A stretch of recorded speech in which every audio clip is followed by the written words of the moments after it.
क्या राज ठाकरे ने उद्धव को दिखा दी चालाकी? गठबंधन पर फंसाया, उद्धव के खेमे में बवाल मचाया।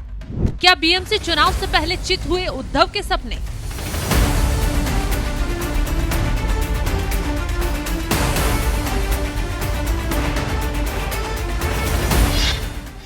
महाराष्ट्र में अचानक बाहर निकले हिंदी वर्सेस मराठी के जिन की आग ने बीएमसी चुनाव से पहले पूरे राज्य की तपिश बढ़ा दी, क्योंकि जो कट्टर दुश्मन बन चुके थे वो उद्धव ठाकरे और राज ठाकरे ने एक मंच पर आकर ऐसा माहौल बनाया जैसे ठाकरे परिवार की पुरानी दुश्मनी खत्म हो गई हो। मराठी अस्मिता का नारा बुलंद किया, फडणवीस सरकार को घेरा और गठबंधन की बातों ने हवा में तूफान ला दिया, क्योंकि मराठी के नाम पर बेहद ही घिनौना दांव खेला गया। कहीं एमएनएस के कार्यकर्ताओं ने दुकानदारों को पीटा, कहीं ऑटो वालों के साथ बदसलूकी की गई, हिंदी भाषियों को अपमान कर तानाशाही दिखाई गई। राज ठाकरे के कार्यकर्ताओं की हरकत में उद्धव ठाकरे की यूबीटी ने पूरा सहयोग दिया, जैसे मानो चुनावी नैया दोनों हाथ पकड़कर ही पार करेंगे, मिलकर ही लड़ेंगे। लेकिन रुकिए, राज ठाकरे ने अब ऐसा बयान दे दिया है जो उद्धव ठाकरे की ही नींद उड़ा सकता है। क्या है राज ठाकरे की वो चालाकी जिससे उद्धव हो गए बेचैन, और कैसे देवेंद्र फडणवीस इस सियासी जंग में बाजी मार रहे हैं? चलिए विस्तार से पूरी कहानी ही समझा देते हैं।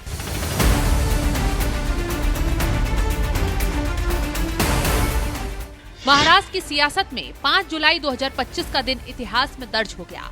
करीब 2 दशक बाद उद्धव ठाकरे और राज ठाकरे के साथ एनएससीआई डोम वर्ली में मराठी अस्मिता के लिए मंच पर आए। उद्धव ने भावुक अंदाज में कहा, हम साथ रहने के लिए साथ आए हैं। एमएनएस और शिवसेना यूबीटी के कार्यकर्ताओं में जोश की लहर दौड़ गई। दोनों ने मिलकर फडणवीस सरकार पर मराठी भाषा संस्कृति को कमजोर करने का इल्जाम लगा दिया। हिंदी को तीसरी भाषा के तौर पर थोपने का मुद्दा उठाकर दोनों ने सियासी माहौल गर्म कर दिया। एमएनएस कार्यकर्ताओं की पुरानी हरकतें याद कीजिए, दुकानदारों पर हमले, बाहरी लोगों को धमकियां और उद्धव का इन सबको चुपके से समर्थन। ऐसा लगा ठाकरे परिवार अब एकजुट होकर बीएमसी चुनाव में महायुति को धूल चटाएगा। लेकिन सियासत में सब कुछ वैसा नहीं होता जैसा दिखता है। राज ठाकरे की एक चाल ने इस कहानी में ट्विस्ट ला दिया है, और कहानी की शुरुआत तब हुई जब एमएनएस की 3 दिवसीय शिविर में राज ठाकरे ने बम ही फोड़ दिया। अनौपचारिक बातचीत में सीधा सीधा कह दिया, विजय रैली सिर्फ मराठी मुद्दे पर थी, इसका सियासत से कोई लेना देना नहीं। और फिर और बड़ा झटका तो तब दिया जब आगे कहा गया, नवंबर दिसंबर तक तस्वीर साफ होगी, तब गठबंधन पर फैसला होगा। ये सुनकर उद्धव ठाकरे के खेमे में मानो खलबली मच गई होगी। जिस गठबंधन की बातें हवा में तैर रही थी उसे राज ठाकरे ने एक झटके में ठंडे बस्ते में डाल दिया। सवाल उठता है कि क्या राज ठाकरे मराठी मुद्दे पर सिर्फ उद्धव को इस्तेमाल कर रहे हैं? क्या ये उनकी चालाकी है जिससे वो बीएमसी चुनाव में अपनी ताकत बढ़ाएं और उद्धव को साइडलाइन करें? राज की सियासी चालबाजी कोई नई नहीं है, पहले भी वो बाहरी लोगों के खिलाफ आक्रामक रुख अपनाकर सुर्खियां बटोर चुके हैं। लेकिन अब जब बीएमसी का खजाना दांव पर है, राज ठाकरे का ये सस्पेंस महाराष्ट्र की सियासत में आग लगा रहा है। क्या वो अकेले लड़ेंगे या फिर कोई और बड़ा प्लान है?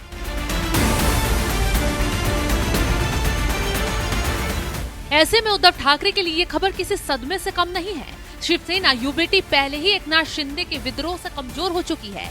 ऐसे में राज ठाकरे का साथ उनके लिए सियासी ऑक्सीजन था। संजय राउत ने तो खुलकर ही कह दिया था, ठाकरे भाइयों का साथ आना महाराष्ट्र की अस्मिता के लिए जरूरी है।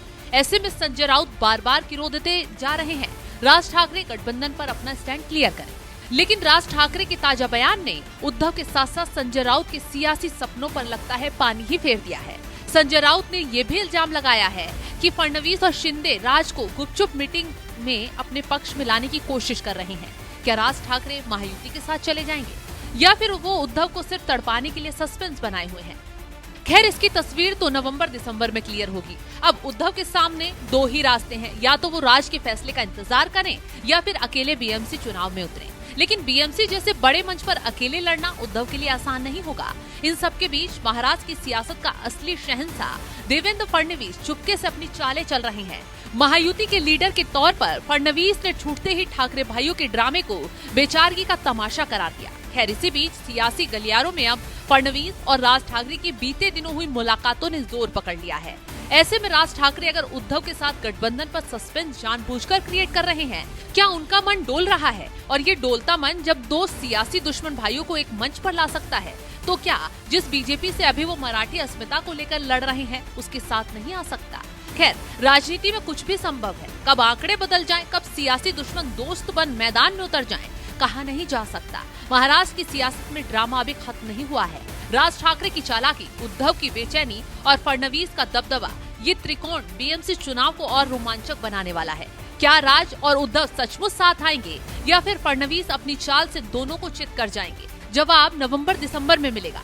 आपको क्या लगता है, राज ठाकरे का क्या कदम होगा? क्या वो उद्धव के साथ जाएंगे या गठबंधन पर ऐसे ही सस्पेंस बढ़ाकर सरगर्मी बढ़ाएंगे? कमेंट बॉक्स में अपनी राय जरूर बताइएगा।